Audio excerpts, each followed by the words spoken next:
काशीपुर कोतवाली में दिल्ली पुलिस के एसीपी और यूपी पुलिस के रिटायर्ड सीईओ ने बेहतर पुलिसिंग को लेकर टिप्स दिए।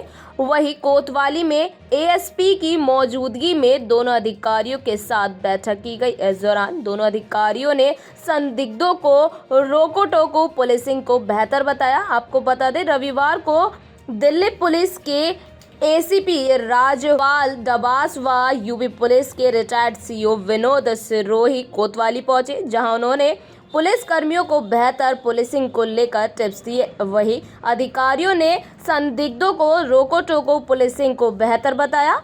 उन्होंने कहा कि आकस्मिक चेकिंग से कई बार बड़े अपराधी मिनटों में पकड़े जाते हैं, जिसकी आपको उम्मीद तक नहीं होती। ऐसे मामले खुल जाते हैं। इस दौरान उन्होंने साइबर क्राइम के बारे में जानकारी दी। इस दौरान कोतवाली परिसर में एएसपी अभय सिंह, सीईओ दीपक कुमार कोतवाल, विक्रम राठौर, एसएसआई अनिल जोशी, एसआई विपुल जोशी, एसआई सुनील सुतेड़ी, एसओजी प्रभारी रविंद्र सिंह बिष्ट, विनय यादव, प्रदीप कुमार, गजेंद्र गिरी समेत अन्य पुलिसकर्मी मौजूद रहे।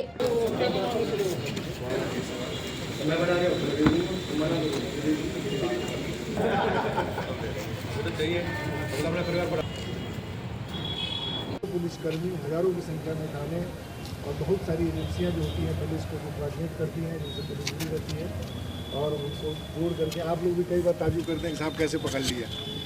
तो आज उसको मैं डिस्क्लोज नहीं करूंगा, लेकिन एक चीज़ जान लीजिएगा कि हमारे पास ऐसे ऐसे रत्न है जिसकी वजह से हमारा काम आसान होता है और सहूलियत होती है। तो सरकार अगर मैं छोड़ा रहा हूँ, कल का देहरादून का बता, देहरादून में एक इंसिडेंट हुआ है, कल इन्फॉर्मेशन वारदात करके भागे। ठीक है, तो जो एसएसपी सर को उनका मैसेज आया था कि ये वारदात होगी, तो हमने नेपाल वालों को शेयर कर दिया है। वहाँ जो कंचनपुर डीएसपी है उसका नंबर साहब को शेयर कर दिया है, लाइन अप कर दिया है उनको, तो जल्दी पकड़ में आ जाएंगे। तो नेटवर्क हमारा एब्रोड भी है, बॉर्डर पार करके दूर तक पहुंच गया है मजबूती के साथ। बाकी सर ये अब से नहीं, ये सिलसिला करीब 20 साल से चल रहा है। पहले टेक्नोलॉजी नहीं थी, पहले मैनुअल यही था कि बाहर की पुलिस आए उसके साथ सहयोग करें, कोई भी जानकारी है उसे शेयर करें। वो मेरा भी शौक़ था और राजपाल सिंह डवा साहब जो हैं दिल्ली पुलिस में एसीपी हैं। बाद में टेक्नोलॉजी आई तो उसे हमने टेक्नोलॉजी से जोड़ा और ये शौक़ पहले से था। तो मेरा परिचय डवा साहब से इन्हीं कारणों से हुआ कि दिल्ली में राजपाल सिंह डवा साहब दिखाई देते थे कि जब भी कोई ज़रूरत पड़ती थी वो काम आते थे। तो इसमें फिर टेक्नोलॉजी आई तो व्हाट्सएप, टेलीग्राम और जो बाकी सोशल मीडिया है उसके माध्यम से ये कोशिश की गई कि पूरे देश की पुलिस को जोड़ें। उस वक्त आवश्यकता भी थी और ज़रूरत भी थी, तो ये जितनी उम्मीद थी उससे ज़्यादा ये प्लेटफार्म चला और पूरे देश की पुलिस एक ग्रुप के रूप में, अब उसे एनपीजी ग्रुप कहते हैं, उसके माध्यम से जुड़ गई है। तो पूरे देश में हम सब एक दूसरे को पहचानने लगे हैं। हम लोग केवल माध्यम हैं, लेकिन जुड़ने वाले सभी लोग हैं, सभी लोगों का सहयोग है। और ये सिलसिला पीछे पर्दे के पीछे भी बहुत तेज़ी से चलता है, कुछ सामने भी आता है, लेकिन पुलिस की मजबूती में इसका बहुत बड़ा योगदान है, अभी भी है और भविष्य में भी रहेगा।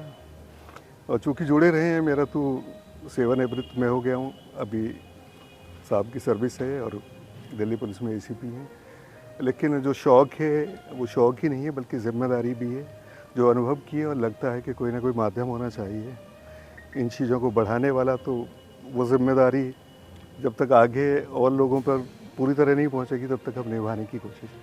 एक्चुअल में कभी कभी ऐसा होता है कि विचार हमारे अपने मौलिक नहीं होते हैं। जब हम पढ़ते हैं कुछ चीज़ों को तो हमें लगता है कि कुछ चीज़ हमारी सही होनी चाहिए, तो उन चीज़ों को जब तक हम खुद नहीं करेंगे तो फिर कोई भी नहीं करने वाला है। तो यही जिम्मेदारी मानते हुए कि हम शुरुआत करें, हम इसे करते रहें, वही जिम्मेदारी है। तो रिटायरमेंट से नहीं है फ़र्क ये, रिटायर तब सर्विस में थे तब भी बहुत बिजी रहते थे, अब तो बिजी नहीं है। अब बाकी लोग याद करते हैं, तो कुछ चीज़ अगर जिम्मेदारी छोड़ना भी चाहें तो वो इस तरह की जिम्मेदारी हो जाती है, संबंध इस तरह के हो जाते हैं कि वो फिर सेवानिवृत्ति या नौकरी से उसका वही ज़्यादा ताल्लुक़ नहीं रहता, उससे परे की चीज़ हो जाती है, तो वो परे की चीज़ हो चुकी है। मेनली तो देखिए साइबर क्राइम बहुत बड़ी जो परेशानी वाला बन गया, हर घर के लिए दिक्कत साइबर क्राइम है, तो उसके प्रति अवेयरनेस होनी चाहिए।